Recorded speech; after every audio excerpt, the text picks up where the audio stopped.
পশু পাখি কীট পতঙ্গ সবগুলির রিজিকের জিম্মাদার হলো আল্লাহ।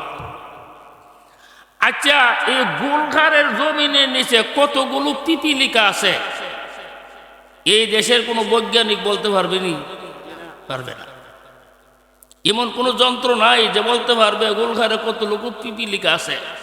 কিন্তু আল্লাহ কো গুলঘার না, তাম পৃথিবীতে কতগুলো পিপিলিকা আছে, কতগুলো লাল, কতগুলো কালো, কতগুলো বড়, কতগুলো ছোট, সব আমি জানি। যার যার জায়গা মতে রিজিক পৌঁছাইয়া দিয়া থাকে।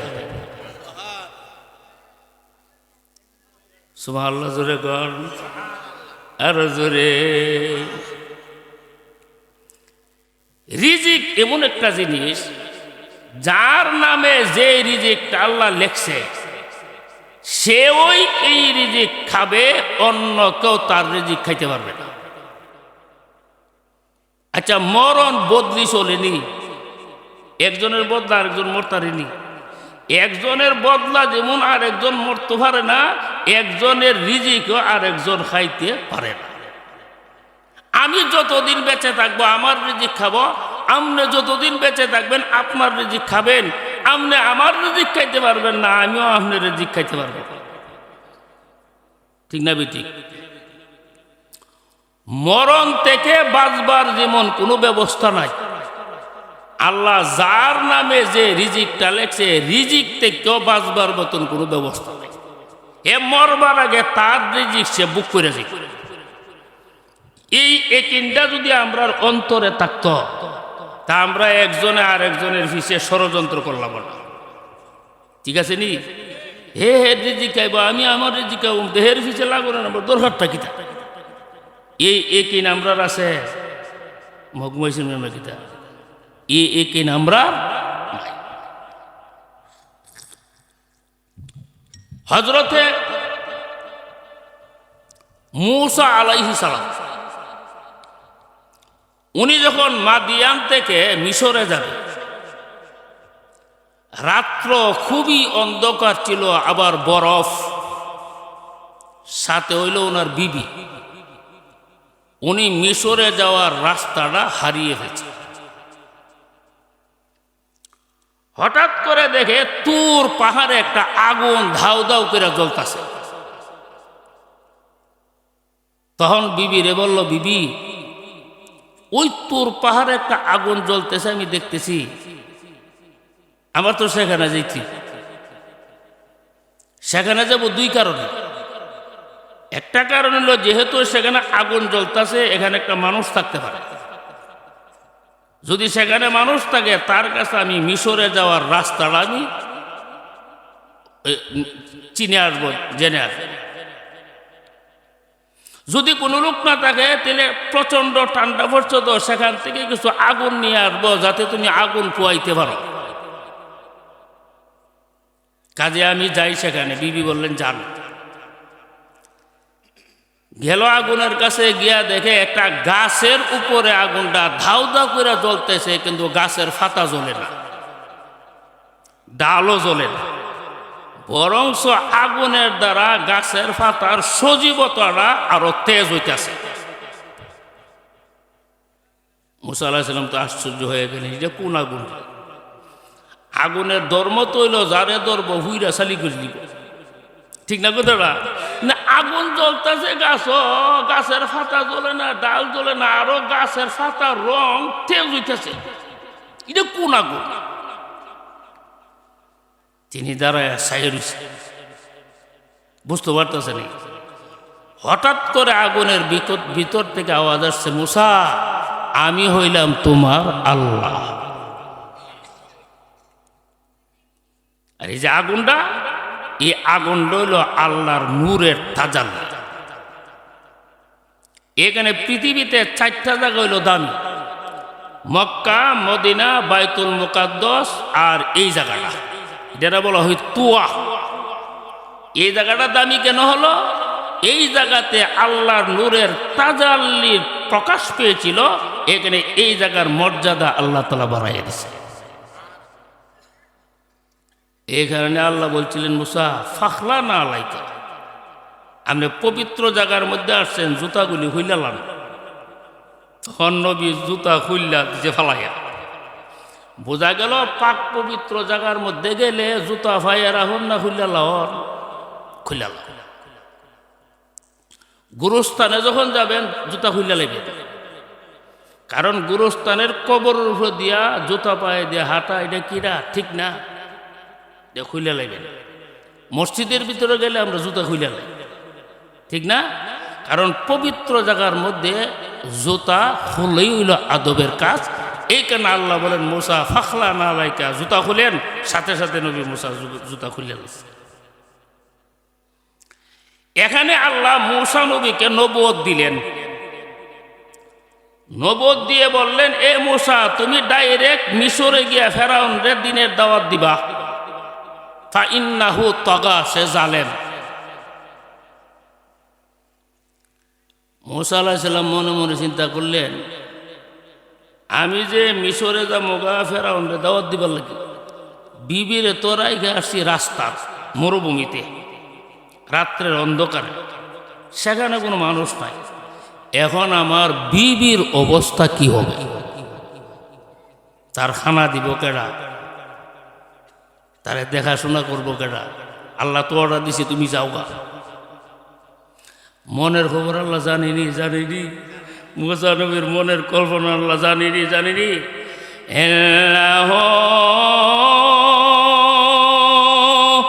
আলিমুম বিযাতিস সুদূর,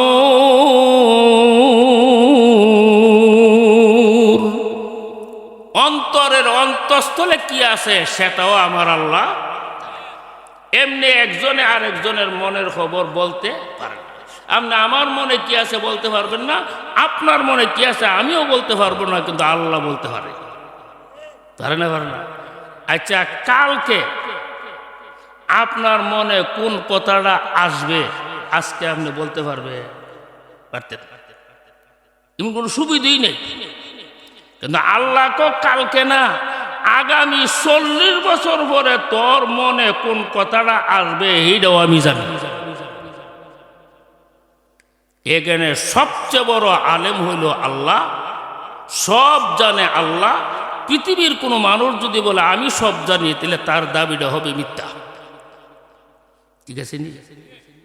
এক লোকে আমার হুজুর আমি এমন পীর সাহেবের কাছে মুড়ি দিছি, তাই সব জানে। আমি বলি না রে বাবা, সব জানে আল্লাহ, মানুষ সব জানতে পারে না। হুজুর আমরা পীর সাহেব সব জানে। আচ্ছা ঠিক আছে, তোর পীর সাহেব যদি সব জানে, তোর পীর সাহেব রেখে গেছেন আমার মাথার মধ্যে চুল কটা আছে, ইডাহি কইতে পারবো, সব জানলো কেমন? আচ্ছা তোর পীর সাহেব রেখে গিয়েছেন আমি যে পাঞ্জাবিটা পরি এটা কটা দা বানাইছিলাম, কইডাহি কইতে পারবো, সব জানলো কেমনে? কিরে আচ্ছা তোর পীর সাহেব রেখে গিয়েছেন আমার বাড়ির গাছ কটা আছে, ইটা করবো কেমন? তোর পীর সাহেব কুস্তুই জানি না, সব জানলো কেমন? সব জানে একমাত্র ইনদাহ মাফাতিহুল গায়বি লা ইয়ালামুহা লা ইয়ালামুহা ইল্লা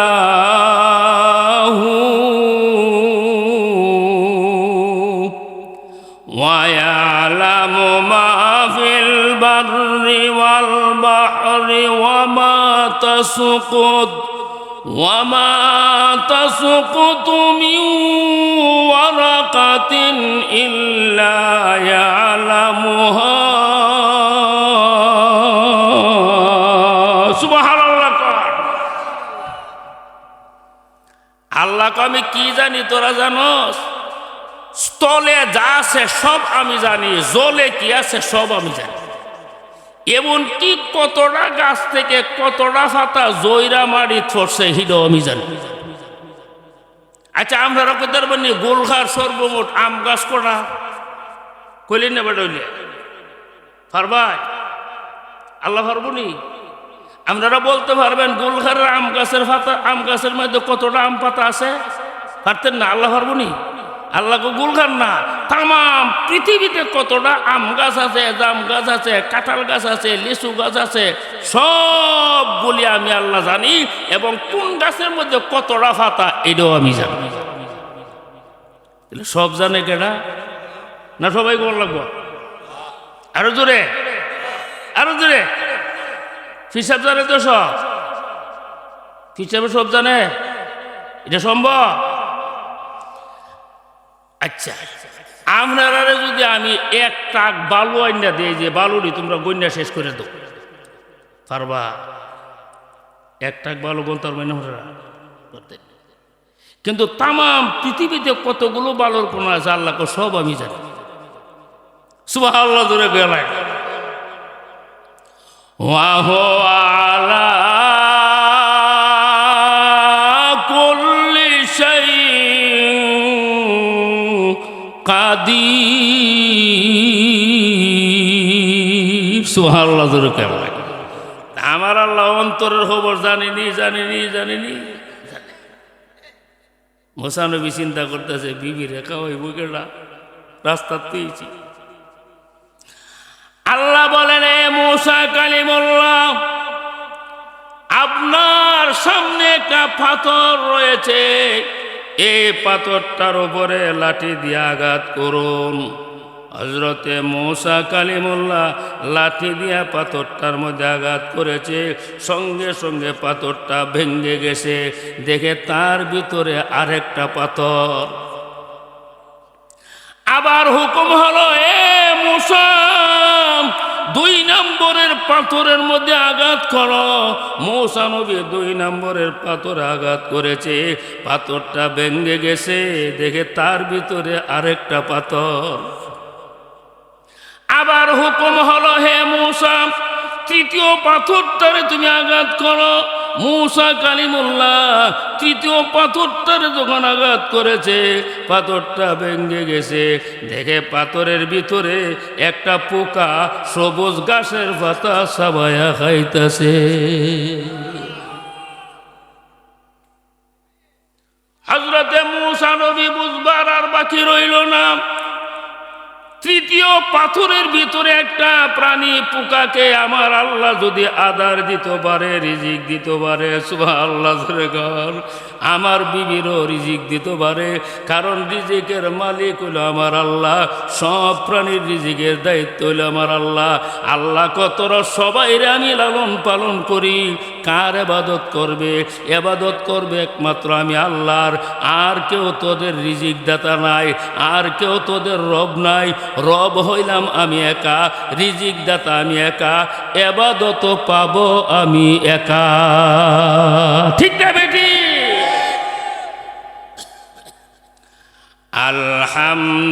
আলহামদুলিল্লাহি রাব্বিল আলামিন। পড়েননি? আলহামদুলিল্লাহ, সকল প্রশংসার মালিক হইল আল্লাহ। সকল প্রশংসার মালিক আল্লাহ। কেন? আল্লাহ হলো রব্বিল আলামিন, সমস্ত জগতের পালন কর্তা। যেহেতু তিনি একা, সমস্ত প্রশংসার মালিকও তিনি একা। প্রশ্ন জাগে, প্রশংসার মালিক আল্লাহ একা কেমনে? আমরাও তো মানুষের প্রশংসা করি, করি না? যেমন ছাত্র প্রশংসা করে উস্তাদের, জনগণ প্রশংসা করে প্রধানমন্ত্রীর, মুরিদে প্রশংসা করে ফিরে, করে না? করে না? সকল প্রশংসার মালিক আল্লাহ হলো কেমনে? মানুষেরও তো প্রশংসা আছে। আল্লাহকে শোন, সব প্রশংসার মালিক আমি আল্লাহ। তোরা যে যার প্রশংসা করো, যেই গুণের ভিত্তিতে, এই গুণটার সৃষ্টিকর্তা হইলাম আমি আল্লাহ। যেমন একজন বক্তা বয়ান করল, তার গলার কণ্ঠ খুব চমৎকার, শুনবার মতো। শ্রোতারাই মন প্রশংসা শুরু করছে, বক্তারে একটা বক্তার মতন বক্তা, গলাটা তো সুন্দর।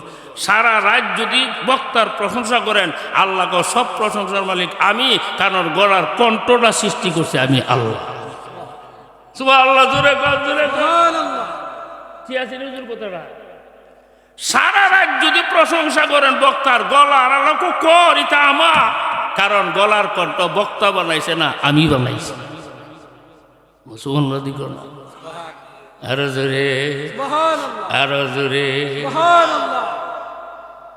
আপনি দেখতেছেন একটা পালং খুব সুন্দর, এত প্রশংসা করতেছেন পালঙ্গের, সারা রাত যদি পালঙ্গের প্রশংসা করেন, এই কাঠের পালঙ্গে 2 আনার প্রশংসা হয়তো না ভাইয়া লাগবে এই পালং বানান্নওয়ালা মিস্ত্রি। ঠিক না বেটি? মিস্ত্রি ভাইবি প্রশংসা, কারণ মিস্ত্রি বানাইছে। আল্লাহ কত মিস্ত্রির বানাইছে গাড়া, এ দেখছি মিস্ত্রির গাড়া বানাইছে।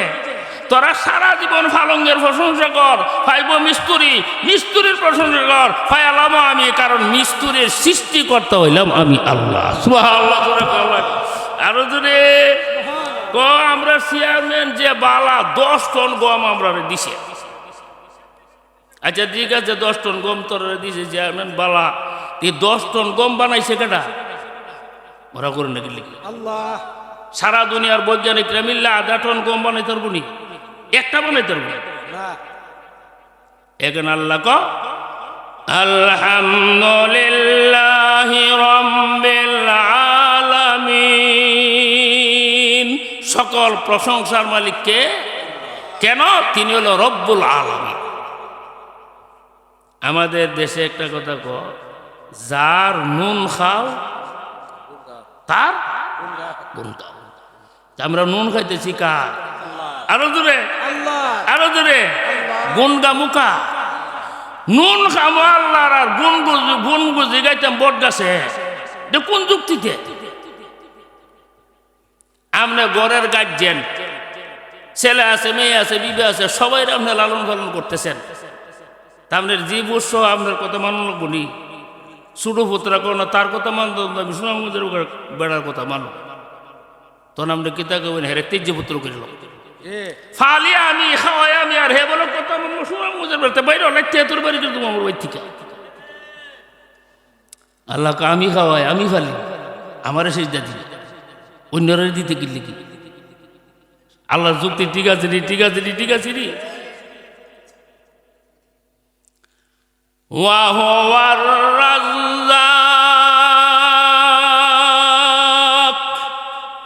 আল্লাহ হলো রিজিক দাতা, সুতরাং আল্লাহ পাবে আমাদের ইবাদত।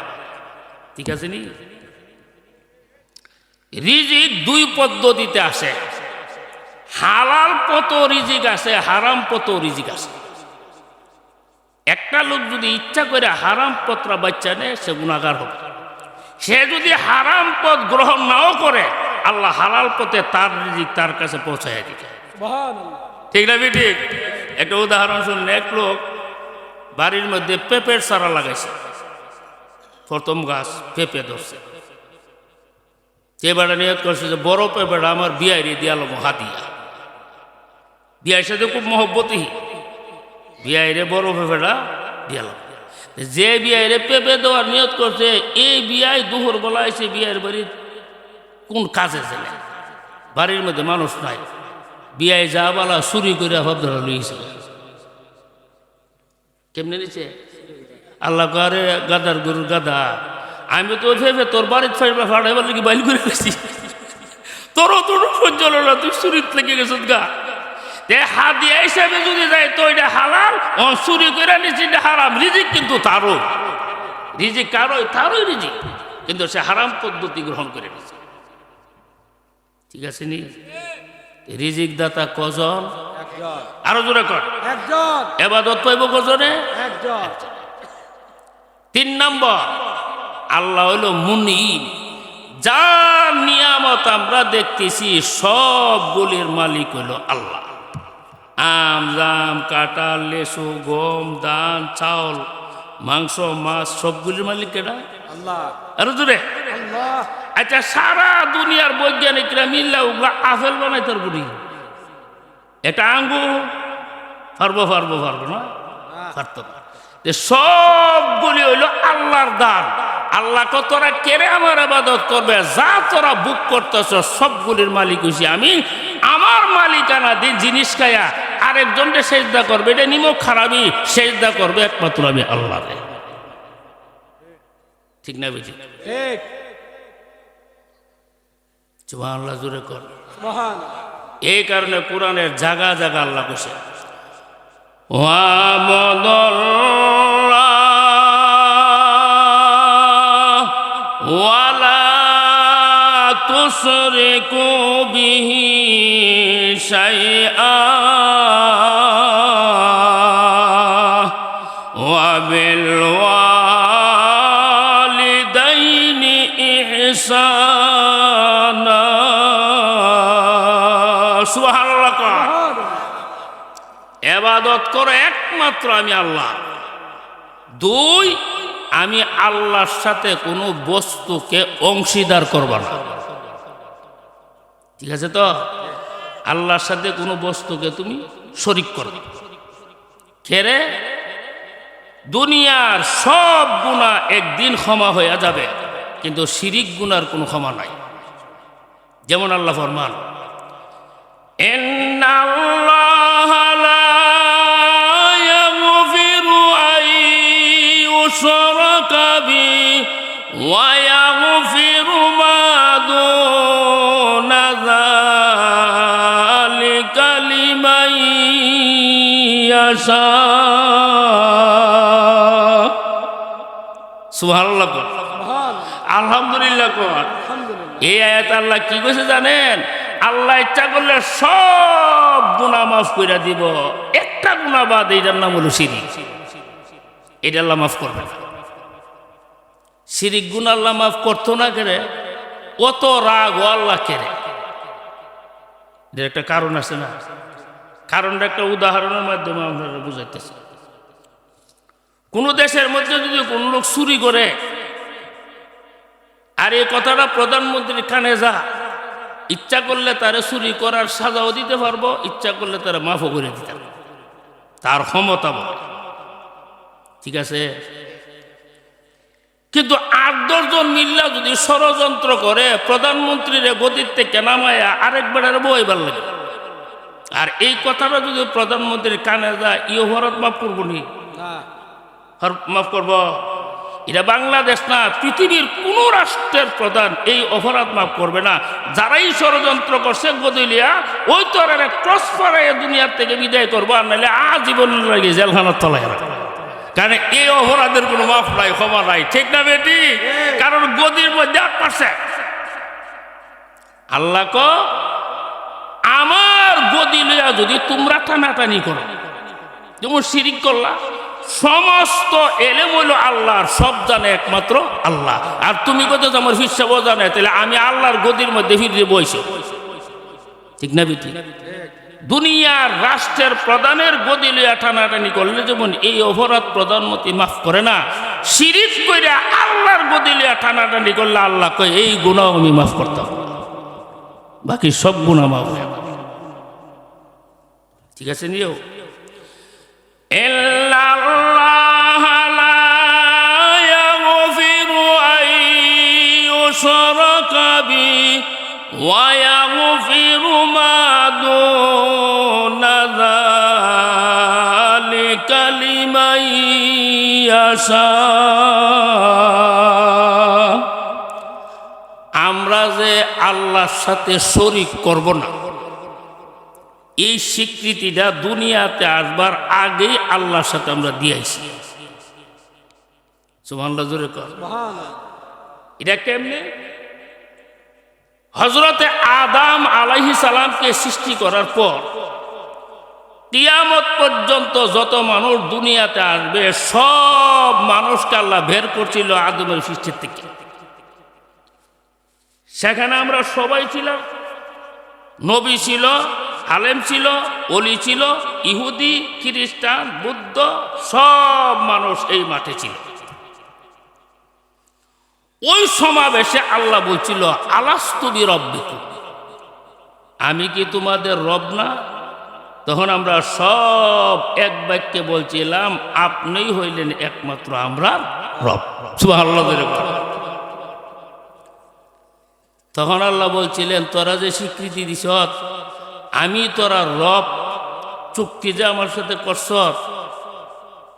আমি আল্লাহ 3 প্রকারের সাক্ষী নিয়োগ দিলাম।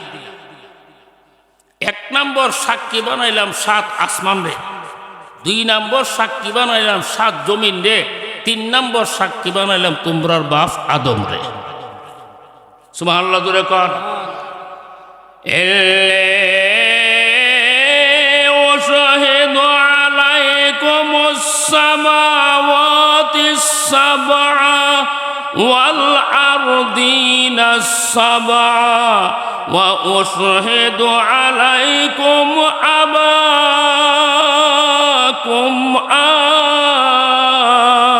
آدم سبحان الله তিন সাক্ষী আমি খাড়া করলাম কেরে জানো, যাতে তোমরা হাসরের দিন এই কথা না বলতে পারো যে আল্লাহ আমরা যে জবান দিয়েছিলাম তুমি এক, তুমি ছাড়া কোনো মাবুদ নাই, এটা আমরা জানি না, অস্বীকার যাতে না করতে পারো। এখানে চুক্তি নামার জন্য 3 প্রকারের সাক্ষী আমি নিয়োগ দিলাম।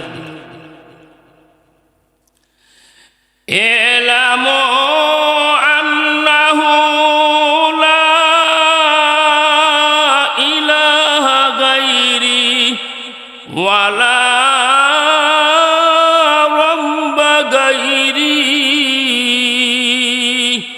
ولا تشركوا بي شيئا সুবহানাল্লাহ। তোমরা ভালো করে জেনে রাখো, আমি ছাড়া কিন্তু তোমরার কোনো মাবুদ নাই, আমি ছাড়া তোমরার কোনো রব নাই, আমার সাথে কোনো বস্তুকে তোমরা শরীক করবে না। এরপর আল্লাহ বলেন তোরা যে স্বীকৃতি দিছ দুনিয়াত গেলে তো মন থাকতো না। কি বলে দুনিয়াতে আসার মন আছে? মনে নাই। আল্লাহ তোরারে মনে করাই দিবার লাগি আমি 1,24,000 নবী রাসূল দুনিয়াতে পাঠাবো। এরা তোরার এই অঙ্গীকারের কথা স্মরণ করাই দিবে। উরসিলু আলাইকুম রুসুলি ইউযাক্কিরুনাকুম আহদি ওয়া মিসাকি। 1,24,000 নবী রাসূল পাঠাবো, এরা এসে তোরার এই একত্ববাদের সবকটা স্মরণ করাই দিবে। আইসিনি নবীরা, সর্বপ্রথম নবীরা যে কথাটা বলছে লা ইলাহা, আরো যদি বলেন লা ইলাহা, অর্থ কি আল্লাহ ছাড়া কোনো মাবুদ নাই। অক্ষরে আদম নবীর থেকে লা ইলাহা ইল্লাল্লাহ শুরু হয়েছে, আইতে আইতে আইতে আইতে আইতে আইতে আমরা নবী পর্যন্ত এই কালেমা এসে লা ইলাহা ইল্লাল্লাহ, আল্লাহ ছাড়া কোনো মাবুদ নাই। ঠিক আছে নি? ওয়া উনজিলু আলাইকুম কুতুবি, শুধু রাসূল নয়, আমি 104খানা কিতাব আসমান থেকে পাঠাবো। নবীরা কিতাব দেখা দেখা তোমরা মনে করাইব আল্লাহ কিন্তু একজন, আল্লাহ ছাড়া কোনো মাবুদ। ঠিক না বেটি? জোরে কর। নবীরা এইভাবে কোরআন এইভাবে কিতাব দেখা দেখা উম্মতরে বুঝাইতো লা ইলাহা ইল্লাল্লাহ, আল্লাহ ছাড়া কোনো মাবুদ নাই। যারা নবীর কথা মানছে এরা হইল মুসলমান, আর যারা নবীর কথা মানছে না তারা হইল কাফির। ঠিক না বেটি? জোরে কর। মুসলমান যাবে জান্নাতে আর কাফির যাবে জাহান্নামে। আমরা যে আল্লাহর সাথে শরীক করতাম না, এটা এই দুনিয়াতে আসার 1000 বছর আগে আল্লাহর সাথে আমরা স্বীকার করছি যে আমরা ছাড়া আমরা কোনো মাবুদ নাই। ঠিক আছে নি? আলহামদুলিল্লাহ জোরে কর। আমরা